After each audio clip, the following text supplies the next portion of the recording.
யஜ்ஞம் நடந்துதான்.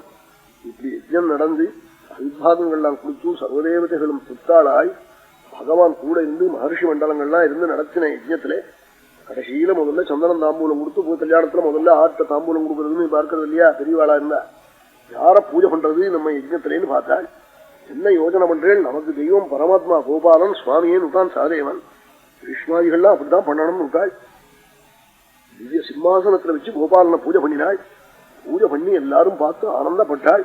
இந்த சந்தர்ப்பத்துல ஒரே ஒரு ஜீவன் அசத்து சிசுபாலன் எழுந்திருந்து பொறுக்காமே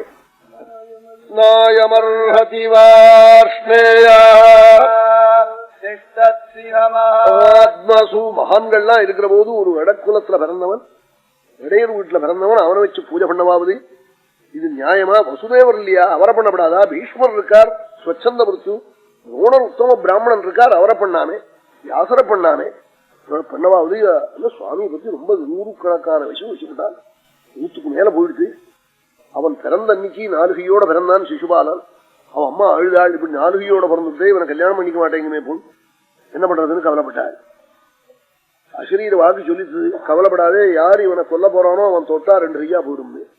அதுல இருந்து அந்த அம்மா என்ன பண்றது, ஊர்ல போறவாள்லாம் கூப்பிட்டு கொப்பரம் பண்றதையும் சர்க்கரையும் கொடுத்து குழந்தைய தொடுங்கிறது. இவன் குழந்தைய தொடர்றதுக்காக ஒரு பயம் வருவனும், அவனுக்கு எதையா கொடுத்தா தானே வருவான். கொடுத்து தொட சொன்னாள். 6 சொத்தால் 4 கையா இருந்தது. சுவாமி ஒரு நாளைக்கு சர்க்கரையை வாங்கிட்டு குழந்தை பார்க்க வருவோம்னு வந்தாள். அத்தா பிள்ளை வந்ததே மடியில வச்சா 2 கையா போயிடுச்சு. கிருஷ்ணான்னு காலை பிடிச்சு விட்டாள். என் குழந்தைய நீ சொல்லப்படாதுனாள். ஏன் அம்மா அப்படி காக்கிறேன்? அசரீர வாக்கு சொல்லிட்டு இருந்தாள்.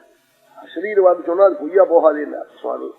இல்ல இல்ல நீ பார்த்து ரட்சிக்கணும் என் குழந்தையன்னார். அவன் என்கிட்ட தப்பு பண்ணா என்ன பண்ணுவேன்னா, என்ன தப்புனாலும் என்ன விஷா பொறுக்க மாட்டேன்னா, 100 விஷுவுக்கு பொறுத்துக்கோன்னார். அந்த அம்மா என்னமோ அவனுக்கு அப்படி தோழித்தது. ஆஹான்னார். இன்னும் கெட்டிக்காரி அவர். அதுக்கு மேல உன்னை காட்டாள். 100 விஷுன்னா இன்னைக்கு 100 விஷு வச்சா நாளைக்கு வெய்ய ஆரம்பிச்சா அதை 100 வச்சுக்கணும், அதை 101 வச்சுக்கூடாது.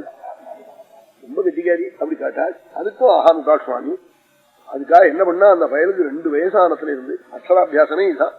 என்ன தெரியுமா, கிருஷ்ணனை 100 விஷுவுக்கு மேல வையாதே, இன்னைக்கு 100 விஷுக்கு நாளைக்கு வச்சா மறுபடியும் 100 வச்சுக்கோ. இப்படி நிஷேத ரூபேன குழந்தைகளுக்கு சொல்லிக் கொடுக்கவே கூடாது. பொய் சொல்லாதேன்னு சொல்லக்கூடாது, மேல படாதேங்க கூடாது, ஆச்சாரமா இருக்குன்னு சொல்லணும், சத்தியம் பேசுன்னு சொல்லணும். மேல படாதேன்னா ஸ்கூலுக்கு போற குழந்தை இடிக்கிறா பாவாடியை கொண்டு. சின்ன குழந்தை அழகா போகும் ஸ்கூலுக்கு. ஒரு சாஷன் வருவார், ராமபிள்ள ஸ்நானம் பண்ணிவிட்டு ஒதுங்கி போங்க, நீ என்ன ரொம்ப ஆச்சாரமோன்னு ஒண்ணு வெடிப்பாள். அவ அண்ணன் பக்கத்துல போறா, நீ என்ன பக்கத்துல போறீ, எனக்கு மேல படாதேங்குது. இப்படி சில சாது உண்டு சந்தேகம். அங்கேருந்து மேல விட்டு அங்கேருந்து என்னமா மேல விடும், ஓடி வந்தா கூட நம்ம தொட முடியாதே. இப்படி எதையாவது சொல்லி வந்து இடிக்க முடியா பண்ணுவார்னு. இதனால் நிஷேத ரூபேனவே சொல்லாதேன்னு விட்டா குழந்தைகளுக்கு. 100 விஷுவுக்கு மேல வையாதேன்னு அந்த பையன் என்ன பண்றது, பேச ஆரம்பிச்சதுல இருந்து கிருஷ்ணனை வெய்ய ஆரம்பிச்சுட்டோம். நன்னா கரெக்டா வெண்ணிட்டு 100 விஷுவு.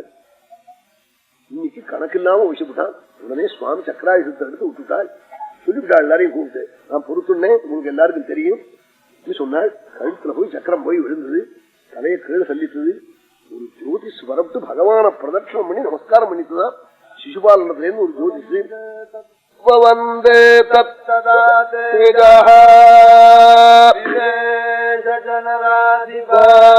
வந்தே தத்ததா தேஜ உடனே சுவாமிகிட்டே போய் பிரவேசிச்சு விட்டாவது நமஸ்காரம் பண்ணிவிட்டு அந்த தேஜஸ்வானது வந்தே தத்ததா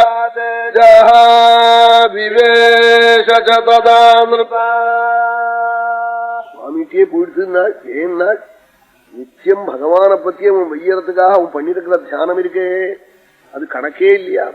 சுவாமி அதுக்காகத்தான் மன்மனாபவான் மனசை எங்கிட்ட கொடுனாள் அர்ஜுனனே. அது துவேஷத்திலையா பிரேமையிலையா பயத்திலையான்னு சொல்லல, எப்படி கொடுத்தாலும் போறோம். வேதி மாத்திரம் உள்ள போகணும்னா அது எப்படி போனா என்ன, காபியில போனா என்ன, பால்ல போனா என்ன, சர்க்கரையில போனா என்ன, வாழைப்பழத்துல வச்சு கொடுத்தா என்ன, அல்லது 2 வயலை விட்டு அம்மிக்க சொல்லி பாலாடையில கரைச்சு போட்டினா என்ன. வேதி மாத்திரம் உள்ள போகணும், அது வேலை செய்யணும். பகவான் உள்ள போகணும், அது துவேஷத்தினாலேயோ பக்தியினாலேயோ காமத்தினாலேயோ எப்படி ஆனாலும் போறோம். சுவாமி சோரிச்சு விட்டான் துவேஷத்தினாலே. கிடைச்சுட்டு மோட்சம், பகவத் பிராப்தி கிடைச்சுட்டு. சிசுபாலம் க்ஷேமத்தடைஞ்சான்.